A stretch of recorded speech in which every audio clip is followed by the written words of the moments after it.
salamat sa Panginoon. Isang mapagpalang umaga po sa bawat isa. Bago ang lahat, tayo muna ay umawit na tunay ng kapayapaan.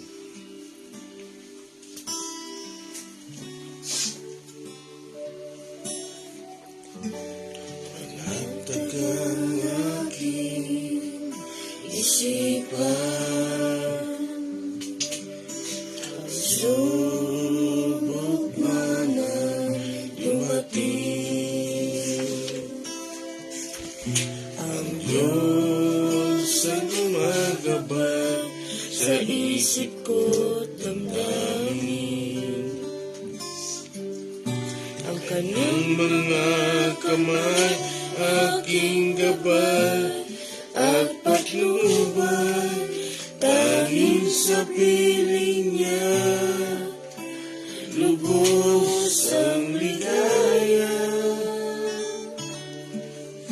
Ano man kalagayan, isipin o problema, ilapit sa Kanya, tiyak ang tugon niya.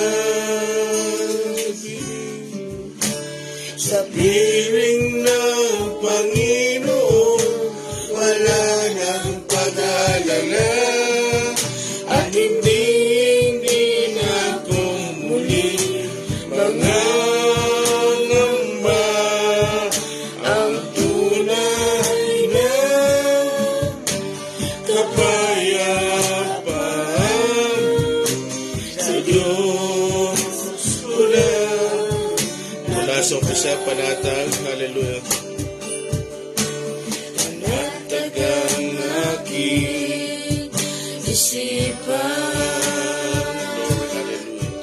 Pagsubok man ay dumating, ang Diyos ang gumagabay sa isip ko damdamin. Ang kanyang mga kamay aking gabay at patnubay, tanging sa piling niya lubos ang ligaya.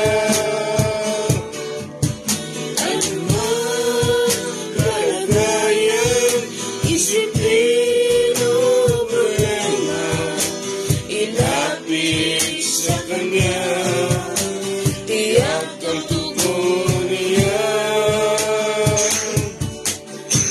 Sa piling ng Panginoon, wala nang pag-alala, at hindi na ako muli magangamba. Ang tunay na kapayapaan sa Diyos ko lang. Nagkamkaw ang tunay na, ang tunay na kapayapaan sa Diyos ko lang. Nakantang sa Diyos ko lang, nakantang sa Diyos ko lang, nakantang sa Diyos ko lang, nakantang sa Diyos ko lang, nakantang. Hallelujah, glory, hallelujah. We praise your name, we glorify your name. Thank you, Lord. Thank you, Jesus. Thank you, Holy Spirit. Thank you po, Holy Spirit. Thank you, Jesus. Thank you po, Ama.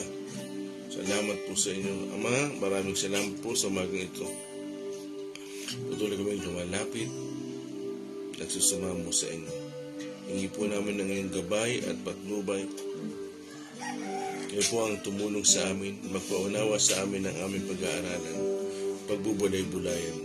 O Diyos, pagpalain mong umagang ito, kayo po ang may taas at patuloy akong maibaba, Panginoon. Samahan niyo po ang bawat isa, ang bawat isang nandito, Panginoon, at bawat mga kasama namin sa FB Live, Panginoon. Samahan niyo po kami, O Diyos. Kaya Ama, Tuloy kayong umaasa sa inyo. Purihin po kayo. Ito po ang aking dalangin sa pangalan ni Jesus at sa pagsama ng Banal na Espiritu. Amen.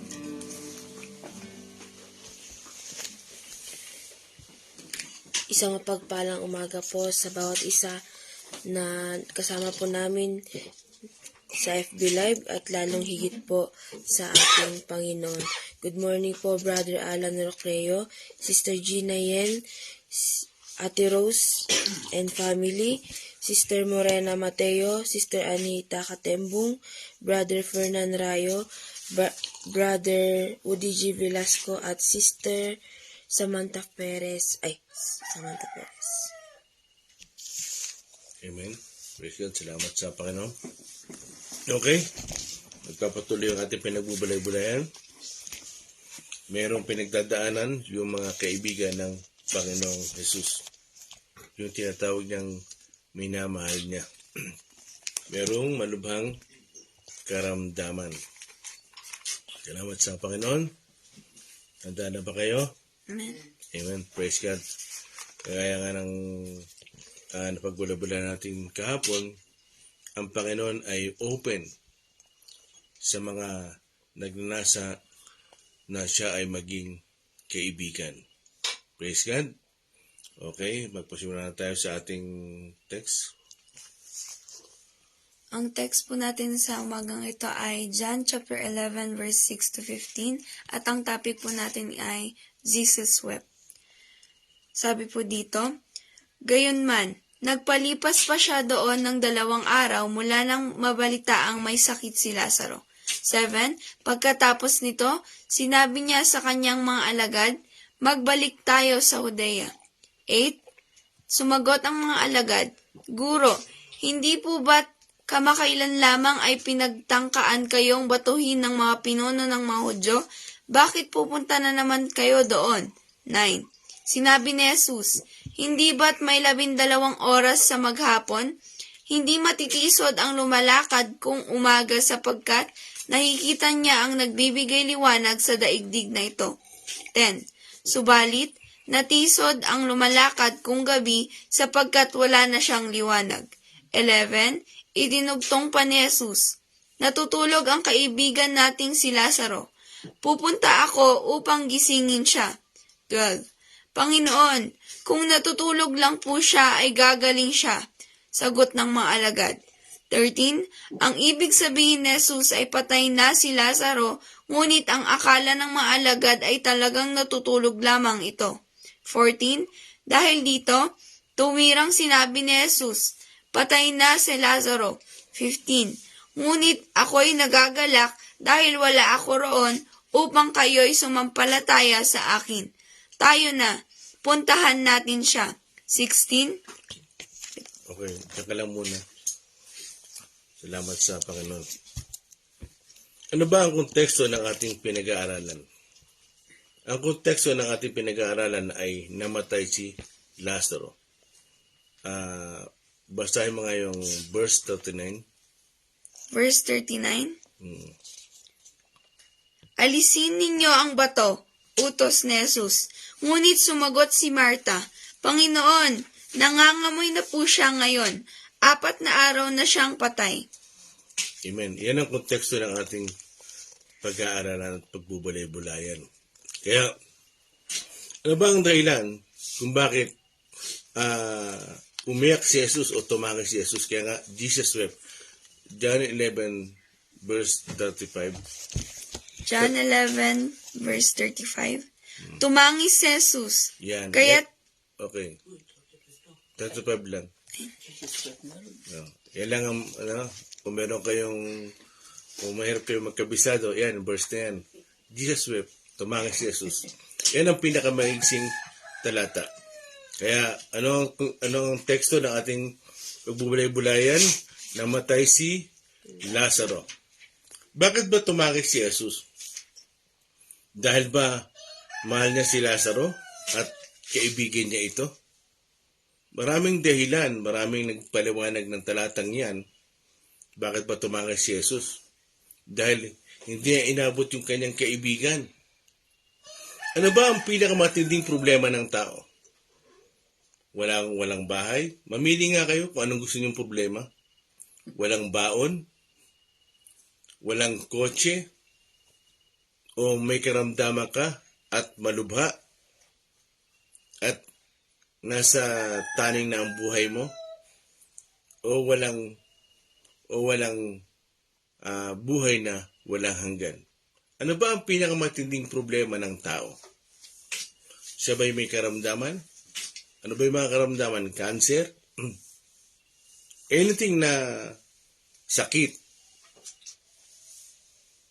At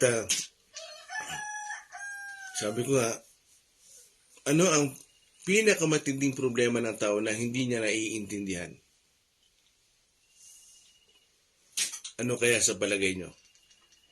Sa ating mga mananampalataya, yung pinakamatinding problema ng tao, hindi karamdaman.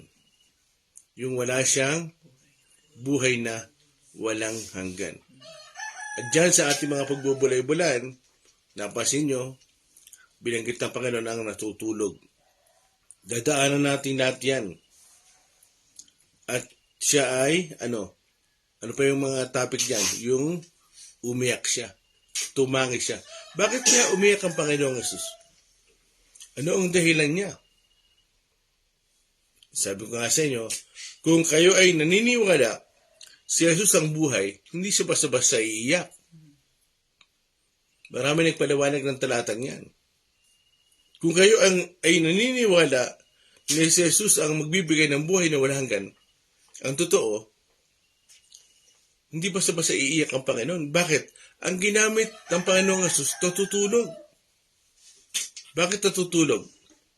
Kasi ang kamatayan ay tumutukoy doon sa isang taong walang buhay na walang hanggan.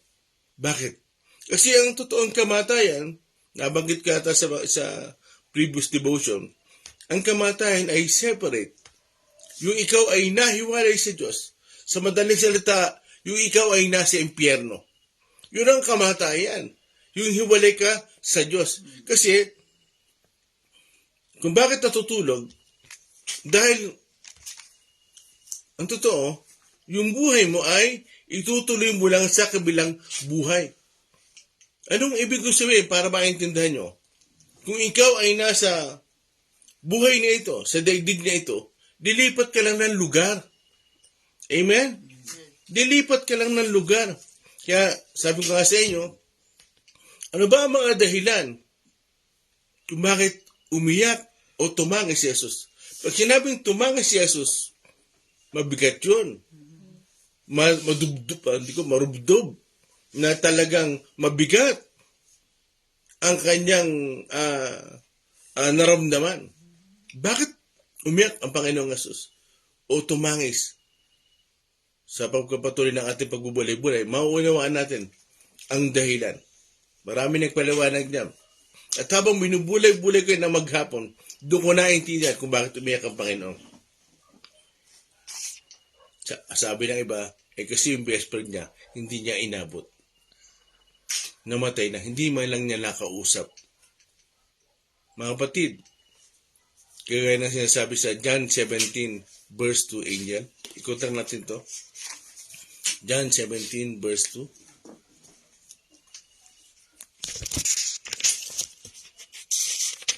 John chapter 17. 17 verse 2. Sapagkat binigyan mo ako ng kapangyarihan sa sangkatauhan upang bigyan ko ng buhay ng walang hanggan ang lahat ng ibinigay mo sa anak. Amen. Kung naniniwala kang si Jesus, ang buhay na walang hanggan, ang totoo, talagang hindi ka iiyak o tatangis ng ganon.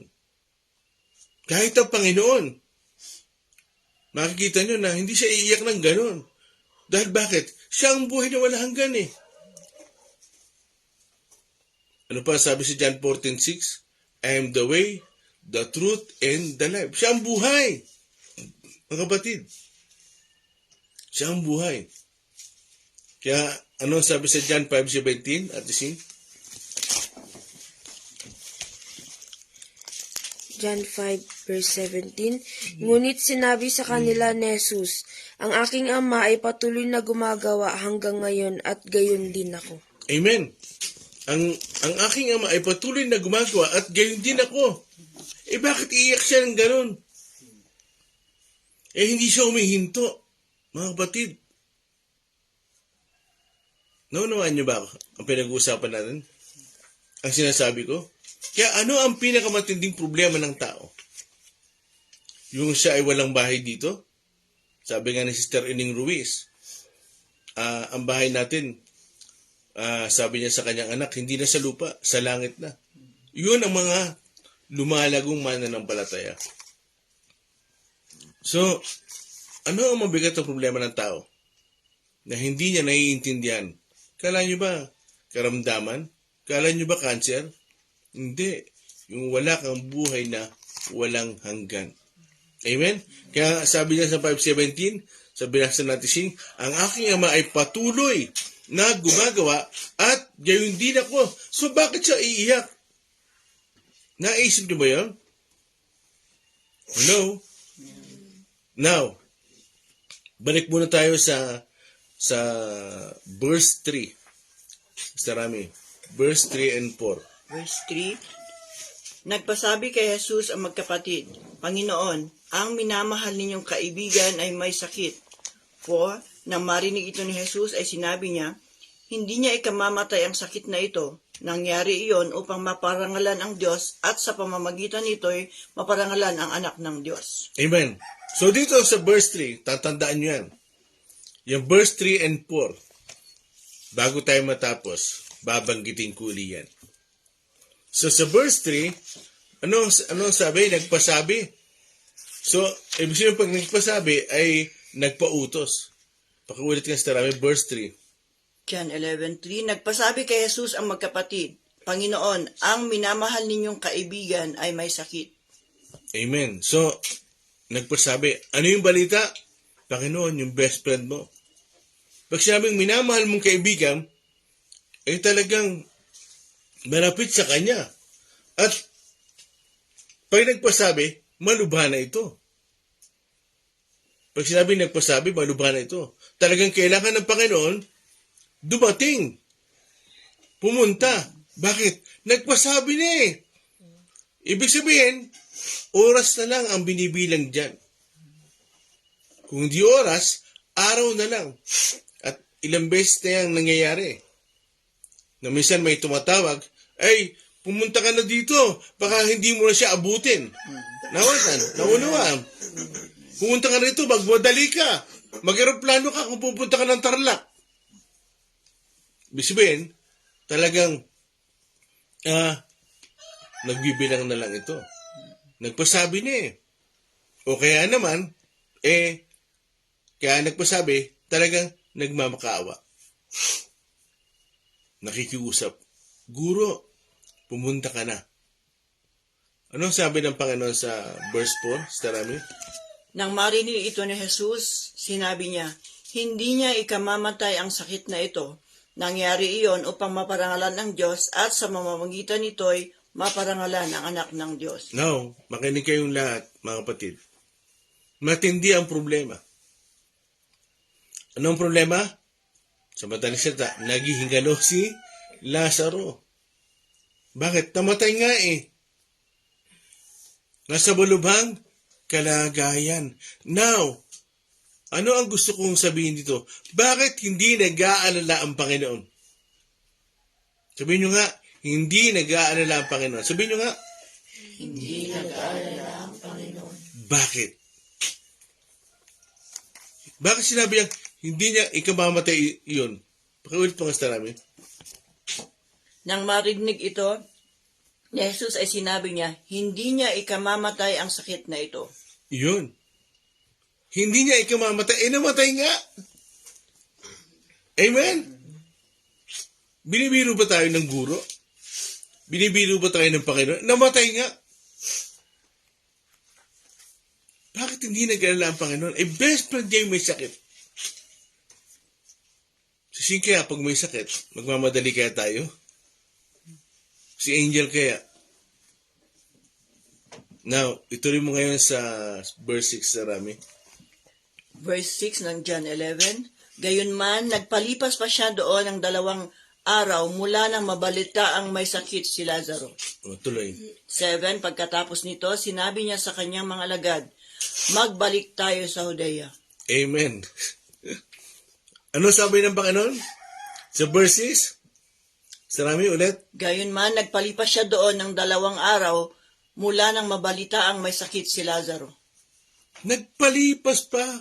Panginoon, emergency na. Nagpalipas ka pa ng ilang araw? Ilang araw daw? 2 araw. Mga kapatid, emergency na yung situation. Naghihingalo si Lazaro. Tapos sasabihin ng Panginoon, hindi mo mamamatay. Sa verse 4, hindi niya ikamamatay iyon. Hindi nag-aalala. Tapos ano pa? Nagpalipas pa. Nagpunta pa sa ibang lugar. Verse 7, Pagkatapos nito, sinabi niya sa kanyang mga alagad, magbalik tayo sa Judea. pumunta ng Judea, kung saan kung saan doon nagbabautismo si John the Baptist, doon siya nagpabautismo, nagbalik pa doon. Lord naman, yung best friend mo may sakit. Wala bang damdamin ng Panginoon? Gusto ba ng Panginoon malungkot tayo? Mga kapatid, dito natin makakita. Hindi siya talagang napaka-emosyonado. Hindi porque umiyak ang Panginoon, tumanga si Jesus, ay talagang emosyonado siya, may dahilan yun. At habang tumatagal na binubulay-bulay natin, maunawaan niyo kung bakit umiyak ang Panginoon. Tumangis ng matindi. Kaya, verse 8 sa Rami. Sumagot ang mga alagad, Guro, hindi po ba't kamakailan lamang ay pinagtangkaan kayong batuhin ng mga pinuno ng mga Hudyo? Bakit pupunta na naman kayo doon? Okay. So, doon ka sa harapan. So, dito maunawaan niyo mga kapatid. Lord, di ba diyan ka babatuhin? Ilang beses ka babatuhin dyan? Hindi ka ba natatakot? Ano sabi ng Panginoon? Tuloy, sa Rami. Verse 9 ng John 11, Sinabi ni Jesus, hindi ba't may 12 oras sa maghapon? Hindi matitisod ang lumalakad kung umaga, sapagkat nakikita niya ang nagbibigay liwanag sa daigdig na ito. Amen. Ano ang naisabihin ng Panginoon? May oras pa. At dala natin ang liwanag. Dala natin ang katotohanan. May gagawin tayo. Kikilos tayo. May magagawa tayo. May oras pa. Kaya sinabi ng Panginoon, dyan, sa maghapon, mayroon 12 oras. 12 hours. Kaya tuloy sa Rami. Verse 10, Subalit natisod ang lumalakad kung gabi sapagkat wala na siyang liwanag. Okay, tuloy. 11, idinugtong pa ni Jesus, natutulog ang kaibigan nating si Lazaro. Pupunta ako upang gisingin siya. Amen. Pero, tingnan niyo mga kapatid, nagsalita ang Panginoon, pupunta ako. Pero nagpalipas pa siya ng 2 araw. Mga kapatid, mahabang lakarin. Walang jeep doon. Marahil, ang Panginoon, wala akong nabalita na mayroon siyang kabayo. Sumakay siya sa donkey. May silang yung lakad doon. Pero, sa pagmimisyon ng Panginoon, walang gamit na sasakyan ng Panginoon, hindi katulad ngayon. Dati kami, nung panahon nun, meron kami blue bus. Ngayon, tingin ko, pinagpala na yung ibang pastor. Kasi bakit? May sasakyan eh. Dati kami, nung unang-unang magkasasakyan ako, hindi ko makalimutan yun. Alam ni Star Kate yun? Yung kotse namin, nakatakip na plywood sa sa flooring. Nung nalubak, lusta ang paa namin sa karsada. Nagkaroon kami ng sasakyan, 1968 model. Nabili namin 5,000. So, dito bakit mahabang lakarin. Pero sinabi ng Panginoon, sa verse 11, gigising na si Lazaro. Bakit? Natutulog. Alam ng Panginoon na si Lazaro talaga hindi mamamatay. Pero, tuloy sa rami. Verse 12, Panginoon, kung natutulog lang po siya, ay gagaling siya, sagot ng mga alagad. Hindi pa talaga lubusan nagsisingkin sa mga kasama niya, sa mga apostol, na si Lazaro ay talagang nasa malubhang karamdaman at talagang patay na. Kasi bakit? Gagaling pa si Lazaro. Verse 13. Ang ibig sabihin ni Jesus ay patay na si Lazaro, ngunit ang akala ng mga alagad ay talagang natutulog lamang ito. Amen. Alam natin. Alam niyo ba kung saan ginagamit niyang natutulog? Sa mga Kristiyano. Sa mga tunay na mananampalataya, pag ang mananampalataya namatay, hindi talaga patay, natutulog lang. Bakit? Itong physical body, ito lang ang inilibing. Ito lang. At yung nasa loob ng physical body, lumipat lang ng lugar. Naman. Pag tayo ay namamatay dito, di ba sinabi ko sa inyo, Lucas chapter 16, sinabi ko sa inyo, saan napupunta ang tao? Pag mananampalataya sa paraiso, sa langit. Mga kapatid, lumilipat lang tayo ng lugar. At itong katawan na ito, panglupa ito. Hindi talaga ito magmamana ng buhay na walang hanggan. Kailangan palitan ito. At kailangan ito, sa Genesis pa lang, ang alabok ay babalik sa alabok.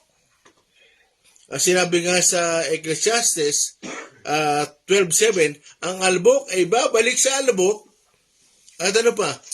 Ang espiritu ay babalik sa Diyos. Merong katawang panlangit at merong katawang panlupa. Etong panlupang ito, babalik to kung saan nagmula. Ano ba ang ginamit sa atin? Lupa, putik. So babalik ito. Hindi pa nagkakasala ang tao. Talagang tatanda ito. At ito, manghihina, makakaranas ng arthritis, ng rayuma, ng sakit. Babalik talaga ito kung saan nagmula. At yung katawan ng panlangit, yun ang ibibigay sa atin ng Panginoon.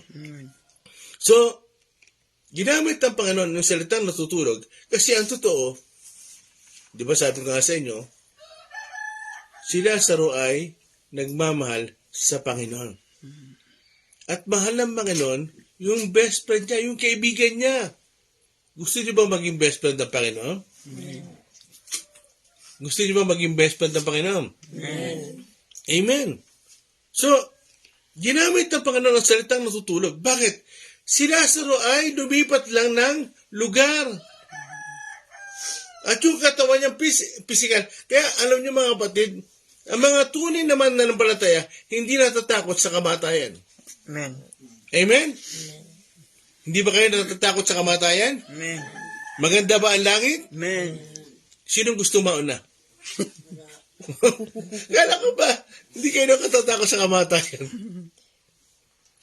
Mga kapatid, kaya ginamit yung natutulog, ibig sabihin, pansamantalang paghimlay. At pag sinabing natutulog, ibig sabihin, hindi na talaga siya kumikilos. Amen? Wala na siyang wisyo. Etong physical body, eto lang ang namatay. Eto lang. Pero ang totoong namatay, yung ikaw ay spiritual dead. Anong ibig sabihin? Ulitin ko, napunta ka sa impyerno. Yan ang matinding problema ng tao. Ang totoo, akala nila, ang problema ng tao, meron kang malubhang karamdaman. Problema yun. Problema talaga yun. Lalo na kung ikaw ay walang pera. Bakit? Kahit may pera ka, marami na naghirap. Mayaman naghirap dahil sa sakit. Naalala niyo yung kwento sa Bible? 12 years na siyang dinudugo, nagbibleed. Ano sabi doon? yung kanyang kayamanan. Ibig sabihin, mayaman yung babae na ubos na. Kaya, kung maunawaan natin, ang mabigat na problema ng tao ay yung wala kang buhay na walang hanggan. Kaya sabi ko nga sa inyo, uulitin ko, sa verse 4, ang sabi ng Panginoon, hindi niya ikamamatay iyon. Ibig sabihin, hindi nag-alala ang Panginoon, pero umiyak siya. Hindi nag-alala, hindi nagmadali. Pumunta pa na ibang lugar. Hindi mo masabing dumaan sa shortcut. Nagre-routing. Umikot pa. Amen? Nandiyan pa ba kayo? Amen. Tuloy sa namin. Verse 14 ng John 11, dahil dito'y tuwirang sinabi ni Jesus, Tuloy. patay na si Lazaro. Tagal na. Grabe. Kala ko namatay na. Kasi hindi nagsasalita Pakiulit mo nga, parang buhay naman. Dahil dito'y tuwirang sinabi ni Jesus, patay na si Lazaro. Amen. Dito. Okay, balik ka sa upuan mo dito. So, kala ko naglalamay na Kala ko umiyak na siya Ang tagal. Pinost talaga. So mga kapatid, dito ay pinaunawa sa mga alagad. Patay na si Lazaro. Physically. Mga kapatid, dito, mga kapatid, maintindihan natin, hindi nagmadali ang Panginoon. Kuminsan tayo, may mga problema tayo. Na kuminsan gusto nating masolusyon ng kagad. Mga kapatid, alam ng Panginoon ang kanyang gagawin. Mula't mula pa, bago pa kayo magka-problema, alam na ng Panginoon ang gagawin. Ang totoo, may solusyon na yan bago ka pa nagka-problema. At pag wala solusyon ng problema mo, huwag mong problemahin kasi hindi problema yan. Amen? Kasi ang problema, may solusyon. At kikilos sa Panginoon ayon sa gusto niya.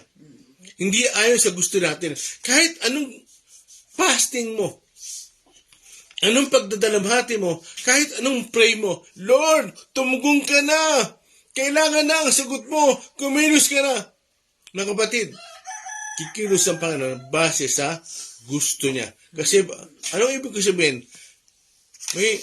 May tinakdang panahon ang Panginoon. Kumikilos ang Panginoon base sa panahon ng Ama, base sa oras na gusto niya. Bakit? Mahalaga sa Panginoon ang mga oras, ang mga panahon. Buksan nyo nga Ecclesiastes 3:11. Mga ngaran. 3:11. Aral 3:11. Iniangkop niya ang lahat ng bagay sa tamang kapanahunan. Ang tao'y binigyan niya ng pagnanasang alamin ang bukas, ngunit hindi binigyan ng pagkaunawa sa ginawa ng Diyos mula sa pasimula hanggang sa wakas. Amen. Pakiulit wala yung first sentence. Iniangkop niya ang lahat ng bagay sa tamang kapanahunan. Amen. Period. So, bawat kapanahunan pala, may oras. Sabi nga sa Ecclesiastes, sa chapter 3, there's a time for everything. Alam ng Panginoon yung gagawin niya. Alam ng Panginoon kung kailan ang timing niya. Di ba yung kalimitang prayer na laging sinasabi noon? Paano tumugan ng Panginoon? Yes, no, wait. Alam ng Panginoon kung kailan siya kikilos, gagawa. Ano ang sinabi sa verse 4? Ulit namin, verse 4, John chapter 11, verse 4. Nang marinig ito ni Jesus ay sinabi niya, hindi niya ikamamatay ang sakit na ito. Nangyari iyon upang maparangalan ang Diyos at sa pamamagitan nito ay maparangalan ang anak ng Diyos. Amen. So, namatay si Lazaro. No, physically. Para ano daw? Para maparangalan ang Ama, ang Diyos, at maparangalan ang anak. Para daw maparangalan ang ating iisang Diyos. Di ba sabi sa John 10:30, ako at ang Ama ay isa. I-recite nyo nga, ako at ang Ama ay isa. Para daw maparangalan ng Diyos. Yung pala ang dahilan kung bakit na-delay ang Panginoon. Talagang kusa niyang sinadya. Mga kapatid, sinadya niya talagang magpa-delay. Bakit? May gagawin siya. Sa buhay natin ito, ang Panginoon, alam niya ang gagawin niya. Alam niya kung kailan siya tutugon. Huwag tayong mainip. Kumisan yung iba, pray ng pray. Kasi bakit? Kasi gusto ko to, bugod na ang Panginoon Lord, hindi sana namatay si Lazaro kung hindi ka na-late. Na-late ba ang Panginoon? Nagpa-late pa nga siya Ang totoo, nagpa-late pa talaga siya. Nagpaliba pa siya ng ilang araw.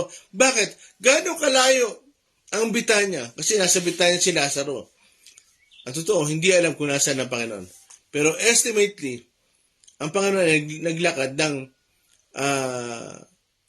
isang araw at kalahati. Ibig sabihin, kung talagang magtutuloy-tuloy ang paglalakad, malayo. Baka hindi lang La Union. Nasubukan niya na maglakad. Kami ni Sir Paul, nung bata kami, naglakad kami mula Quiapo hanggang sentro. Mula kaming kaalam-alam na napakalayo niya pa na napuntahan namin. Bakit? Bibili lang kami ng baril-barilan. Kasi nga, nung kami, bata-bata pa kami, siguro grade 2 ako noon, o grade 3. Mga ganyan lang. Matanda sa akin si Sir Paul lang isang taon Niyayaan niya ako kasi nga galing kami sa Bible study. May nagbigay sa amin tag-100. O yan, sa inyo yan. Kasi nga, nung panahon namin noon, ako kumakanta, si Sir Paul nagpipreach. May nagbigay sa amin tag-100. Ang ginawa ni Sir Paul, sabi niya sa akin, punta tayo sa Quiapo, bili tayo ng laruan, bili tayo ng baril-barilan. Na-realize ni Sir Paul, pag binili namin yung baril-barilan na gusto namin, wala na kaming pamasahe. Matalino si Sir Paul Alam niyo ba matalino si Sir Paul? Wala ako sa kalikingan ni Sir Paul. Magaling talaga, hinahanga ako yan. Alam mo, naisip niya, wala na tayong pamasahe. Hindi niya sinabi sa akin na sumabit tayo sa jeep. Bata pa kami, di malalaglag kami dun. Ano sinabi niya? Mula Quiapo, gano'ng kalayo ang Quiapo to sentro? Malayo. Alam mo sinabi sa akin ni Sir Paul? Alam ko na. Mula Quiapo hanggang sentro, magbaril-barilan tayo. Totoo yun. True type story to. Nakarating kami sa sentro. Umiikot pa kami sa sentro. Hindi pa tapos ang aming baril-barilan. Walang namamatay. Ganyan ka dito ang mentality ni Sir Paul. Alam mo mga kapatid? Nakarating kami sa sentro na walang namamatay at nalilibang kami. Hindi kami napagod. Bakit? Batang-bata kami. So, dito makikita niyo mga kapatid, yung distansya ng kinaroroon ng Panginoon, malayo. At nakita ng Panginoon kung ano ang sitwasyon. Mga kapatid, hindi tumuloy ang Panginoon doon sa bahay ni Maria at ni Marta. Ni Lazaro. Hindi na nga ang Panginoon umabot sa pinagbuburulan sige, tuloy mo. Verse 15. Gusto pa ako sabihin, sige, tuloy mo. Ngunit ako'y nagagalak dahil wala ko roon upang kayo sumampalataya sa akin. Tayo na, puntahan natin siya. Amen. Now, makinig kayo. Nagagalak pa ang Panginoon? Lord naman, ang bigat mo. Namatay na nga ang best friend mo. Nagagalak ka pa? Mga kapatid, gusto ko sabihin sa inyo, ang Panginoon, hindi siya nahuhuli ng sagot. Timing siya. Hindi siya nauuna. Timing siya. Alam niyo ba yung Romans 8:28? Ang lahat ng bagay ay nagkakalakip-lakip doon sa nagmamahal sa Kanya at tinawag para sa Kanyang layunin. May layunin ng Panginoon. All things work together for good for those who love God, according to His purpose. May layunin ng Diyos. Mga batid, nagkagalak pa siya. Pakiulit basta namin. Verse 15. Ngunit ako'y nagagalak dahil wala ako roon upang kayo sumampalataya sa akin. Tayo na, puntahan natin siya. Amen.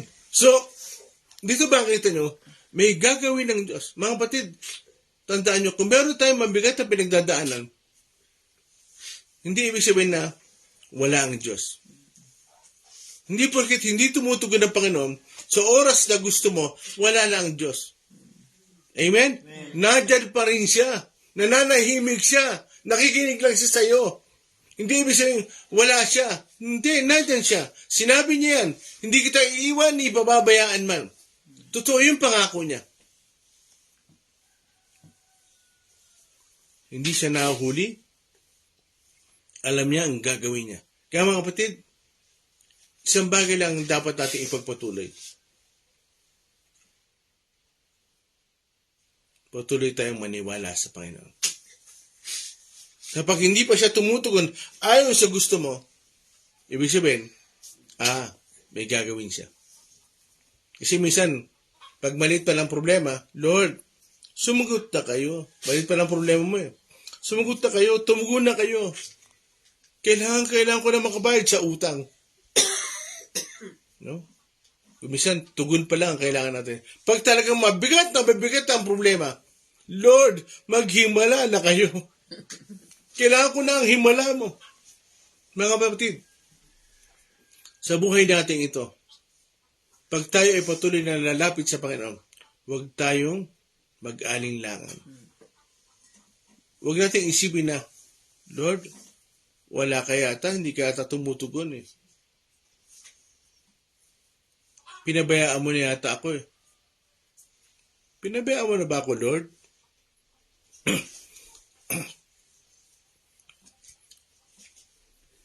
Huwag nating kalilimutan at huwag tayong makakalimot na ang Panginoon kikilos base sa gusto niya.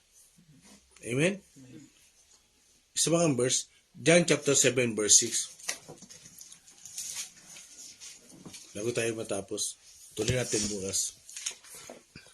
John chapter 7 verse 6. Sumagot si Jesus, hindi pa ito ang tamang panahon. Sa inyo'y maaari kahit anong panahon. Amen. So dito makikita nyo, kumikilos at gumagawa ang Diyos base sa panahon ng Diyos. Ulitin ko, kumikilos at gumagawa ang Diyos base sa kanyang mga itinakda. Amen? Kaya ang problema kasi, nagpe-pray tayo at nagpapasig tayo kasi gusto natin sa itinakda nating panahon. Lord, kailangan sumagot ka na. Para mamatunayan ko, para malaman nila, ikaw ay tunay. Mga kapatid, tunay ang Diyos. At kumikilos siya base sa kagustuhan niya. Amen? Kaya nga sabi, may God's time. May God's way. May God's purpose. Amen? May dahilan. Ano sabi ng Panginoon? Balik tayo ulit sa verse 4. Hindi niya ikamamatay iyon. Kaya sa verse 3, ang sabi doon, may sakit ang kanyang kaibigan. Hindi basta kaibigan, minamahal na kaibigan. Mga kapatid, sa pagpapatuloy ng ating pagbubulay-bulaan, maintindihan natin ang gustong sabihin ng Panginoon. Malaman natin dyan ang dahilan, ang mga dahilan kung bakit ang Panginoon ay umiyak. Pero babalang kasi natin ang talatang yan. Gusto kong sabihin sa inyo, huwag kayong mainip. Kung ang Diyos ay kumikilos base sa kagustuhan niya, ikaw, turuan mo ang sarili mong patuloy na mag-intay. May gagawin po kayo. May gagawin po kayo. Alam ko, mahal niyo ko. Alam ko, kaibigan niyo ko. At alam ko, hindi niyo ako pababayaan. Amen?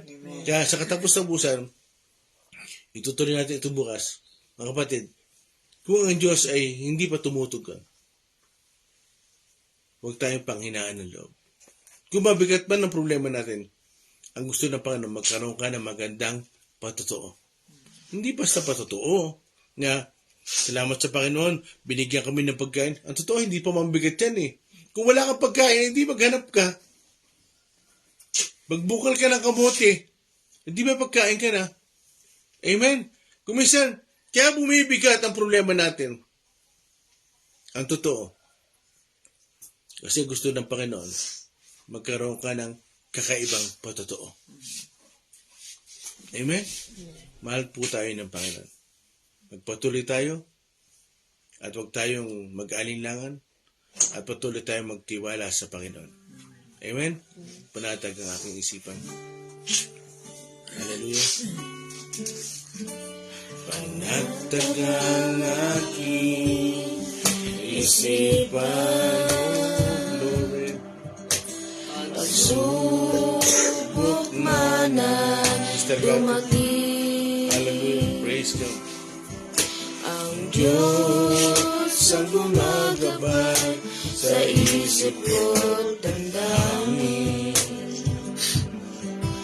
Ang kanyang mga kamay, aking gabay at patnubay, tanging sa piling niya. Lubos ang ligaya naman, at isipin ang problema, ilapit sa kanya.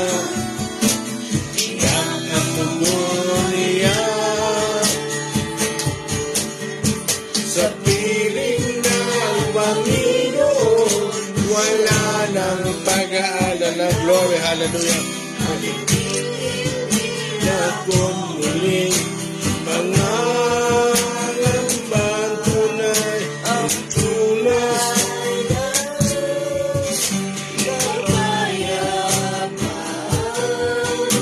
sa Diyos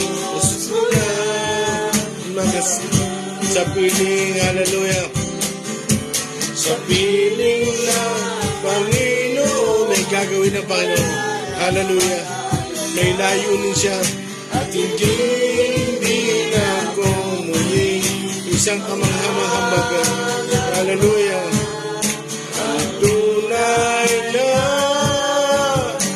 kapayapaan sa Diyos ko na nagantamang tunay na ang tunay na kapayapaan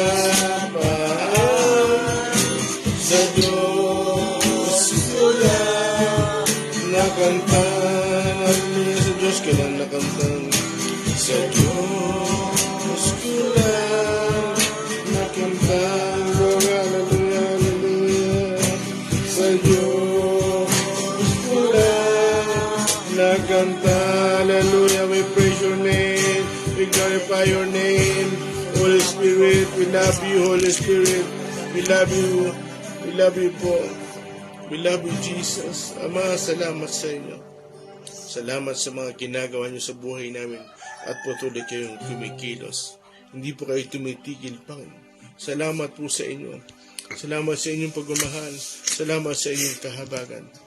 Thank you, Holy Spirit. Thank you, Jesus. Sister Cathy.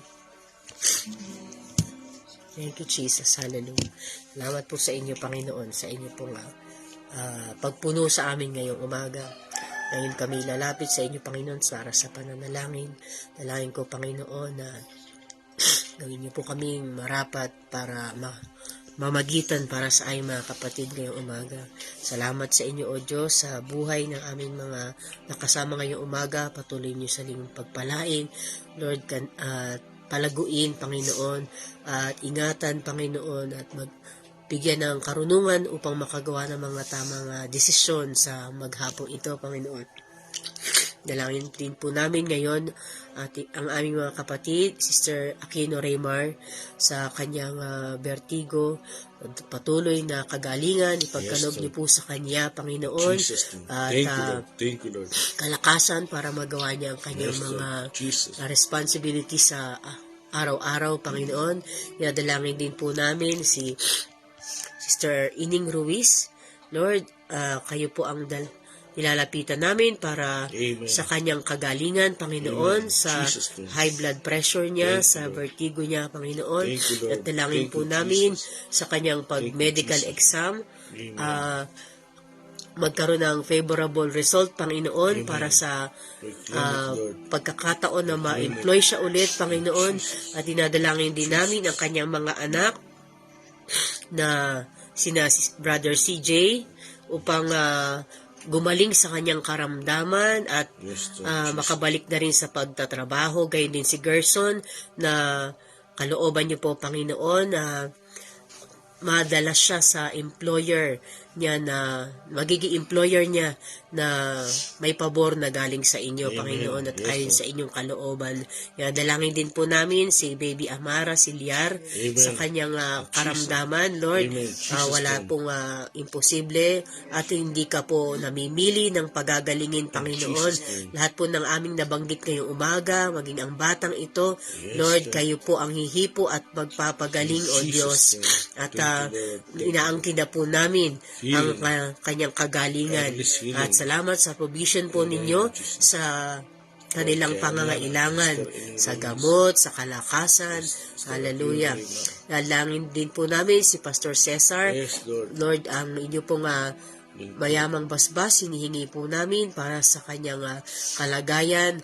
Lord, every week, 3 beses ang dialysis, Lord. Dalangin po Yes, namin, Lord ibsan Jesus. nyo ang kanyang pinagdaraanan, Panginoon, silang mag-asawa, Panginoon, sa sitwasyong ito. Lord Jesus, bigyan niyo po ng gaan at solusyon, Panginoon, kung kailangan ng panibagong kidney. Yes, Lord, Lord. salamat po sa donor, Panginoon.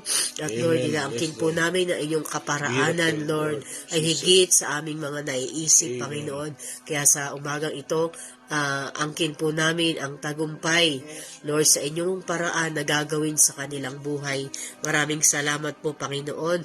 At sino pa man sa mga kasama namin ngayon na nakakarinig ng panalangin na ito, Amen. makasama namin sila, Lord, sa prayer na ito. We declare blessing, Panginoon, Yes, Lord. healing, O God. Blessing. Salamat Healing. sa inyo, In the Panginoon, name hindi of man Jesus. namin In the nabanggit name of Jesus. ang inyong mga pangalan.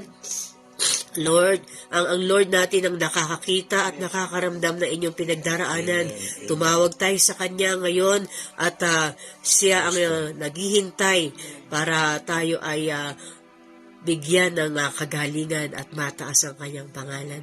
Lord, salamat po sa inyo pong pagtugon ngayong umaga. At Lord, patuloy po namin dinadalangin ang bansang Israel. Yes, Lord. Lord Jesus, Pray for Israel. we pray for your Yes, Lord. blessing, Panginoon. Yes, Lord. Lord, ano man ang kapangyarihan na madilim na siyang bumabalot sa lugar na iyon at nagpaplano pa sila'y wasakin. Lord, sinasaway namin ito, winawasak sa pangalan ni Jesus. Yes, At Lord. ang namin, Panginoon, In Jesus' name. dinideclare namin ngayon ang release, Yes, Lord, ng Victory. hostage taking, Yes, ng Lord. mga threat na mabanta sa buhay sa lugar na iyon ngayon sa tulong po ninyo sa pangalan ni Jesus, Yes, Lord. sa pangalan ni Jesus, Lord Jesus. And we rejoice, Panginoon, sa victory na, Amen. na Hallelujah. matatanggap ng bansang ito. Amen. Salamat sa inyo, salamat sa inyo, salamat sa inyo, O God, salamat sa inyo. Patuloy na protection sa mga kapatiran na naroroon ay amin pong hinihiling sa inyo at inaangkin na ibigay nyo na. O Lord, salamat, Panginoon, salamat sa inyo. Ito pong aming dalangin na may tagumpay at pasasalamat sa inyo ngayong umaga sa tanging pangalan ni Jesus. Amen. Amen. At sa maghapon po, mag-pronounce po tayo ng pasasalamat sa ating mga labi sa anumang ating hihilingin pa sa Panginoon. Maraming pong salamat sa ating mga nakasama ngayong umaga. Sister Rachel Lopre, Pastor Bert Salarda, Auntie Sally Laksigen, Leonora Santiago, Rizaldine Perez, William Villacorta, Brother Mario Mungcal, Raquel Narboneta, Lita Magsino, Ivan Tataro, Antoinette Budang Lanica, Pastora Grace Calusin, Faustina Robero, Crisel Centeno, Ivy Dorado, Elenita Arinduque, JC Gardose, Mary Chris Claudio, Ryan Belio Quasay, Dina Toledo, Len Perez, Bong Ramos, Tel Doson, Nora Santos, Josefina Lumapad, Onofre Baliescas Jr., Nimpa Restor, at God bless you po. Congrats din po kay Brother Julius sa kanilang bagong baby. Salamat Amen. po. Amen.